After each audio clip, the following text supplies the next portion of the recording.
Disney has been known for heavily revolutionizing many elements of both animation and storytelling over the years. Sequels, however, are not one of those elements, because Walt Disney himself notably hated doing sequels and made sure that all of his stories had a definitive ending with all loose ends tied up so that there couldn't be any follow-up or continuation to them.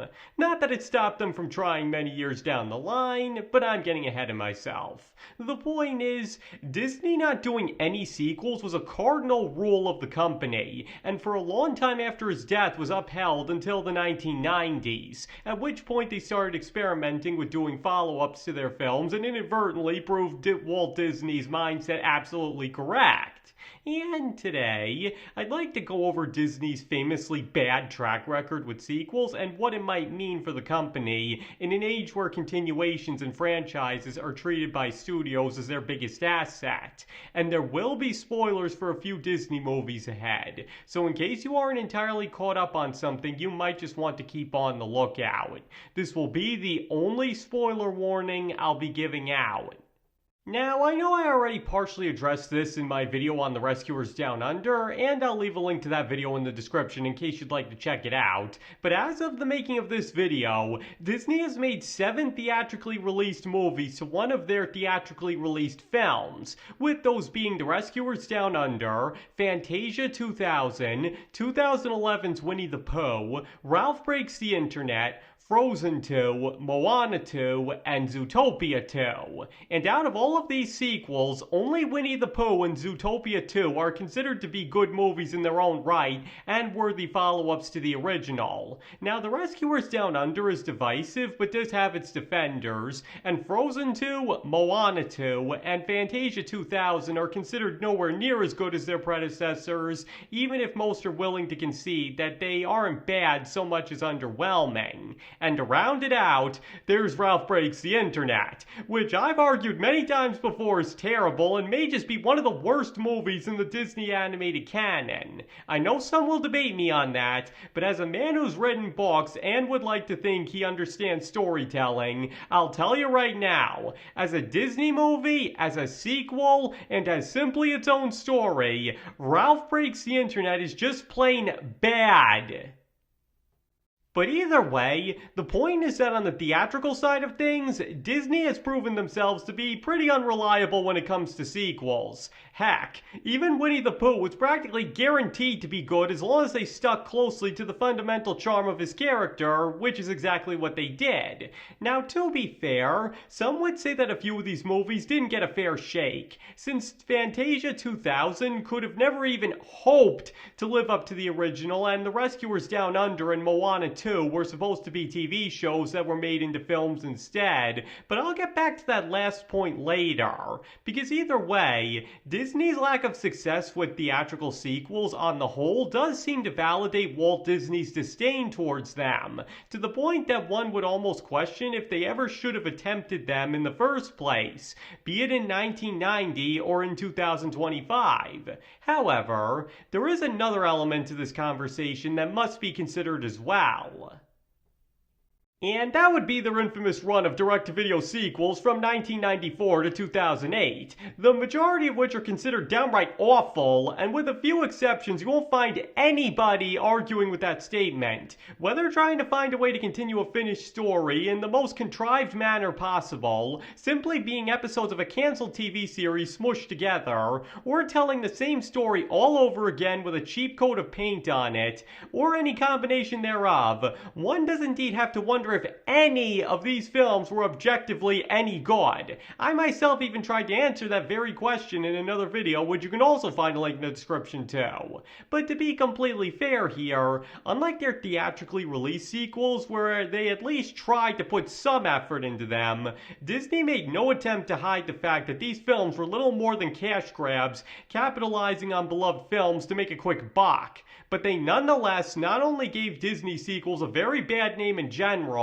but also in some cases actually slightly tainted the original by changing how the audience perceived certain elements of them.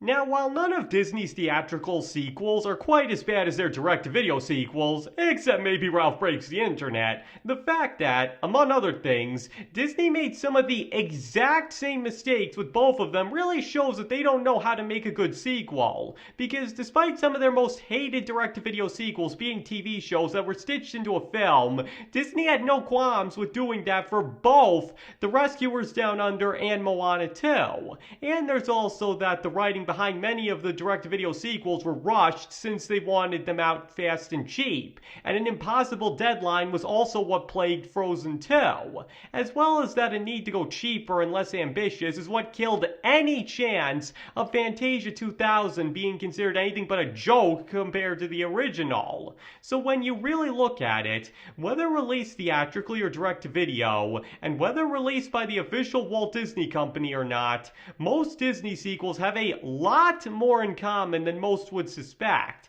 and really show just how little the company understands about making a good follow-up. Now, apart from 2011's Winnie the Pooh, which, as I already noted, they probably would have had to go out of their way to get wrong, the one exception to this is Zootopia 2, which many would say was actually the perfect way to continue the story set up in the previous film. Now, for the most part, I do agree with that, as Winnie the Pooh notwithstanding, Zootopia 2 easily blows any and all of its sequel competition right out of the water. But as I already brought up in my review of the movie, which you can also find a link in the description to, it still wasn't perfect, particularly in how the lack of an in-story time skip makes some of the characters' actions feel a little off. But the bigger problem is in something more abstract, which can perhaps be best summed up in the scene where Judy and Nick apologize to each other and proceed to list off everything that's wrong with themselves as a person. Because for one thing, it's a little on the nose, but for another, it feels nothing like Disney. Seriously, name one Disney movie before 2010 to end with a realistic therapy session. At most, it would be a character giving a very brief, watered-down explanation, not something that a professional therapist themselves could have written. In other words, Zootopia 2 is a good sequel, yes, but it's not a great Disney sequel, because it's rather dark, realistic, and not all that much fun. It has funny moments, yes, but when watching this movie, is one apt to be more amused or thrilled and intrigued for most of its runtime? And there's also things like the aforementioned moment between Judy and Nick, as well as the fact that it's debatable if she actually apologizes for dragging him all over the place and not considering his feelings while doing so, which is something that people have actually congratulated as realistic writing. Now again, on its own this does make for good storytelling, but as a Disney movie geared towards kids, it's practically unrecognizable. But do you know what it does share a lot in common with? Pixar. Because unlike Disney, Pixar learned very early on how to make a good sequel to one of their films, with Toy Story 2 being better than the original by a mile and doing everything right as a follow-up to Toy Story. Now sure, Pixar's had some hiccups with their sequels along the way, but on the whole they clearly have a much better handle on how to make a good follow-up than Disney does. And it's no coincidence that one of the few good sequels to come out of Disney has all the hallmarks of a Pixar sequel rather than something out of Disney. Because as I've already gone over many times, Pixar's creative management has been in charge of Disney ever since their acquisition in 2006, and it's caused just as many problems for Disney as it has solved. Because Disney is all about simple, wholesome entertainment that's very kid-friendly but can still be enjoyed by anyone, while Pixar is all about complex stories with very focused themes and lessons that are more often than not conveyed in a rather mature and adult fashion. And again, these clashing approaches not only led to some pretty bad Disney films, but it's arguably caused them to start losing their identity as a company as well. Because the original Zootopia was already very Pixar-esque in nature, but Zootopia 2 only doubled down on it to the point that if you changed the names, it could easily be mistaken for something right out of Pixar's golden age. And while some of you might disagree, I don't think that's a good thing. Because for one thing, children need entertainment that's geared towards them. There's nothing wrong with something like The Lion King or what Pixar has to offer, but it should be counterbalanced with more fun, less demanding stuff that teaches them age-appropriate lessons and encourages their imagination. And Disney was often a go-to place for such entertainment, especially because Walt Disney himself believed in simple fun for all ages, and made that the cornerstone of his movies. And the fact that we've gone from fun and simple films like The Jungle Book to a gritty political thriller with therapy speeches in them doesn't paint a great picture for Disney's future. Because again, Zootopia 2 is a good movie. I'm not trying to deny that at all. But it's not a good Disney movie because it has none of their hallmarks but everything associated with Pixar's style of storytelling. And to reiterate, the fact that one of two truly good Disney sequels is a Pixar movie in all but name tends to indicate even more that they simply borrowed from their methods rather than actually learned anything about making a good sequel. Because simply put, Disney is not Pixar. But the more they trade their wholesomeness for realism, their fun for maturity, and their heart for hard-hitting life lessons that children aren't ready for, the more they simply become a clone of Pixar and lose their own identity in the process. Because I said it before and I'll say it again, but Zootopia 2 is not a Disney movie. It's not loads of fun, it's not an ideal kids movie, but instead very grounded in reality and takes active pride in how adult it really is, which all fits right at home in a Pixar movie, which is a problem in and of itself, but I digress. Now, to be fair, Pixar's methods infecting Disney movies has been an issue since as far back as 2013, so what I'm saying isn't anything new. But what makes Zootopia 2 particularly concerning is not only how acclaimed it was, but how likely Disney sequels are down the line to follow its format because of its success. I mean, don't get me wrong here. Obviously there's valuable stuff that anybody can learn from Zootopia 2, but the point is that sequels are things that Pixar has been known to do well. And if Disney is going to copy Pixar to finally get a handle on them, then that's only another reason why they shouldn't stay away from them. Because not only did Walt Disney himself not want sequels, but the company has proven time and time again that sequels simply aren't their thing. And maybe that's something that should remain a part of their identity. Especially because it would not only encourage Disney to keep making new stories, but also allow those stories to feel more like Disney and have a tried and true ending to them, rather than feel obligated to leave everything open-ended all the time in case it's a huge success and they want to make a sequel to capitalize on it.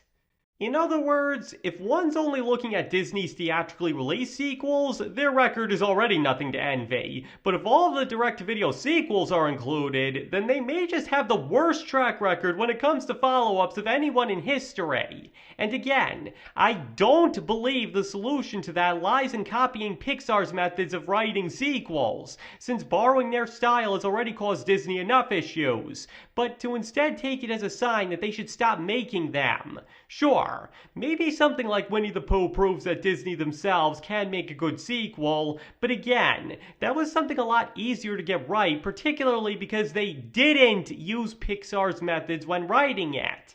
But on the whole, if Disney wants to stay as true to themselves as they can in the modern age, the best thing they can do is forget about making sequels. They can honestly say that they gave it a shot, and that it's clear it's something they aren't good at. Because if they start churning out theatrical sequels like they did with their direct-to-video sequels, not only will an old pattern quickly return, but they'll also lose themselves even more to Pixar's writing style in the process. Ultimately, Disney simply fares better with standalone stories, and there isn't anything wrong with that.